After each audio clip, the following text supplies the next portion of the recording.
video. Music 6, Week 1. Simple musical forms. Like plants and other living things, music also has forms. These forms may vary according to the melody of the song. You can recognize the musical form by just listening to the melodic phrases of the composition. In the previous grade, you learned how to identify similar, repeated, and contrasting melodic lines in a song. Your knowledge in recognizing the melodic lines will help you learn how to easily distinguish the form of a song. After going through this lesson, you are expected to identify simple musical forms. Sing and study the melodic pattern of the song Row, Row, Row Your Boat. Then answer the questions that follow. Write your answer on your notebook. Okay. So kung mapapansin natin, ang Row, Row, Row Your Boat ay merong dalawang parts. Meron tayong part A. Yan, ito. Part A. At meron tayong part B. So kung mapapansin nyo, sa structure pa lang ng mga melody natin, walang naulit. So magkaiba talaga siya. A and B. So, what do you notice about the melody of the song? Ano bang napansin ninyo? So, mapapansin natin na meron siyang dalawang melodic patterns. May dalawang melodic patterns. At ito ay magkaiba, hindi magkatulad. Do you think the melody of the song is the same until the end? So, tulad daw ba? So, syempre, hindi. Kasi kita naman natin, nagsimula dito sa A na iba ang melodic pattern. So, pagdating doon sa B, na iba rin ang melodic pattern. Which lyrics of the song is different in melody? So, pag sinabing lyrics, yun daw letra or titik ng awit. So, itong nasa baba, iba ang melody nito kesa sa melody dito sa nasa ibaba. The song entitled Row, Row, Row Your Boat is the best example of a musical form called binary form or AB. It is made up of two musical parts or it has two different melodic ideas. So evident naman, kitang-kita naman na binubuo siya ng dalawang magkaibang melodic ideas.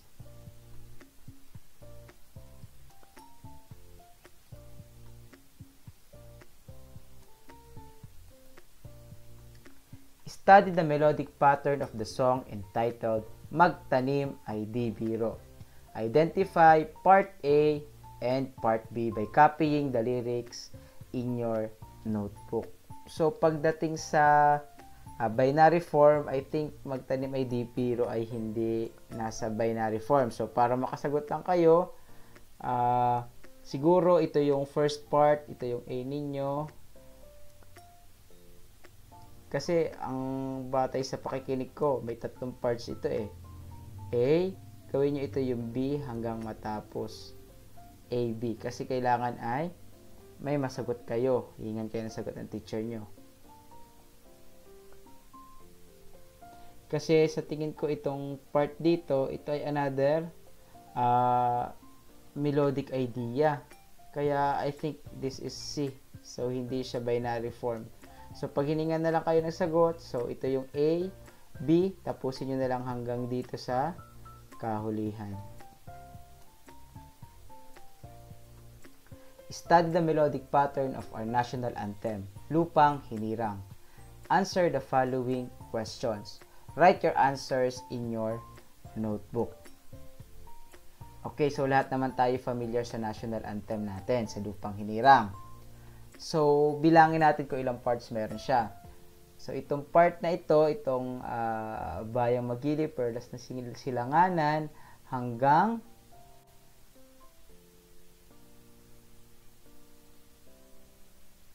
dito sa di ka pasisiil, hanggang dyan, yan yung part A niya.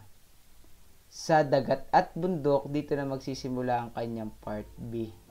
second part.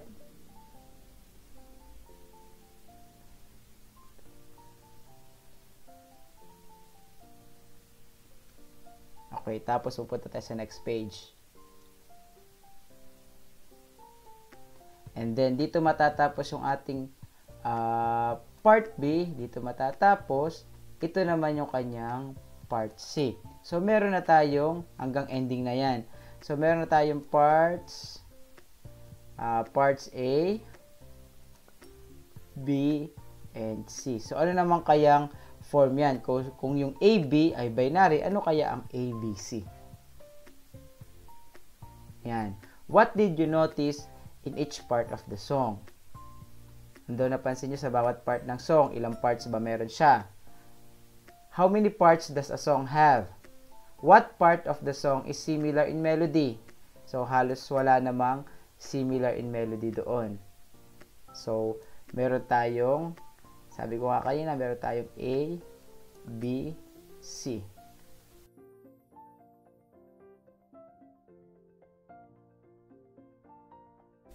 Sing Twinkle Twinkle Little Star and identify the part of each phrase. Write your answer in your notebook.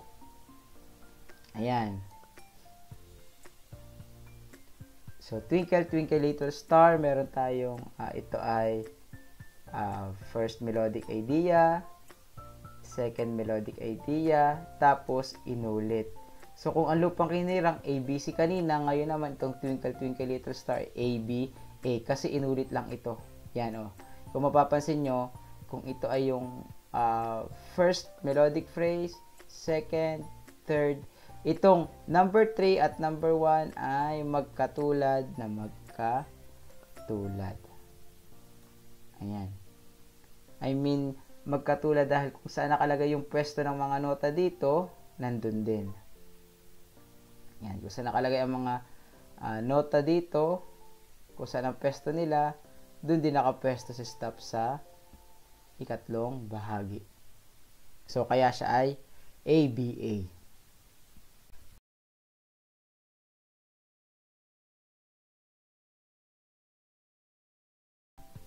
Learning task number 4. Identify the musical form of each song.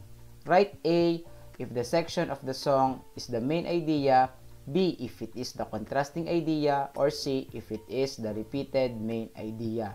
Write your answer on your notebook. Okay, number 1, bahay kubo.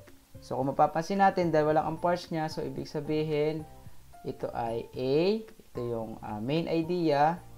So, hindi naman siya inulit, kaya automatic siya ay B. So, number 3, sa tinikling, ito yung main idea. Ito ay A. And then, pagdating dito sa kasunod, ito yung contrasting idea. Sa awit kasing tinikling, ang melody nito ay katulad ng melody nito. So, sinasabi dito sa ating instruction, ilalagay daw natin ay C if it is in the repeated main idea. So, kung inulit ay itong letter A, so ilalagay natin dito ay letter C. Kasi sabi daw ay letter C kung repeated main idea. With the help of the members in your family, identify other songs in binary, ternary, and rondo patterns. Write your answer in your notebook. So, tandaan natin ha, ang binary po, ang ating pattern ay A, B. Sa ternary, A, B, A. At sa rondo ay A, B, A, C, A. Yan. Binary. Yan. Binary, ternary, and rondo.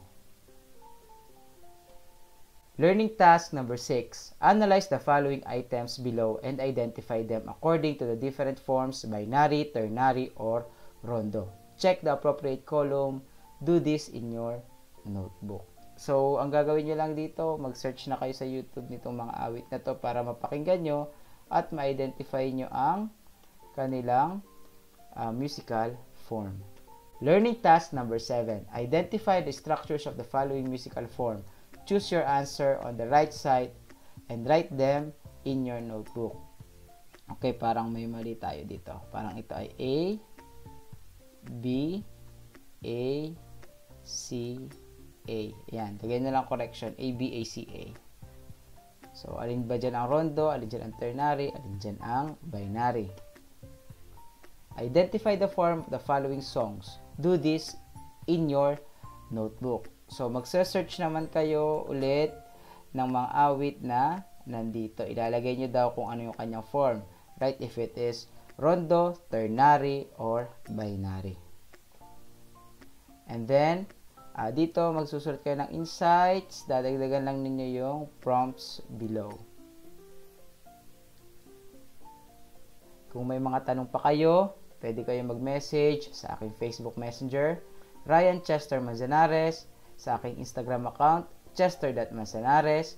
Pwede rin kayo mag-email, ryanchester.manzanares@deped.gov.ph.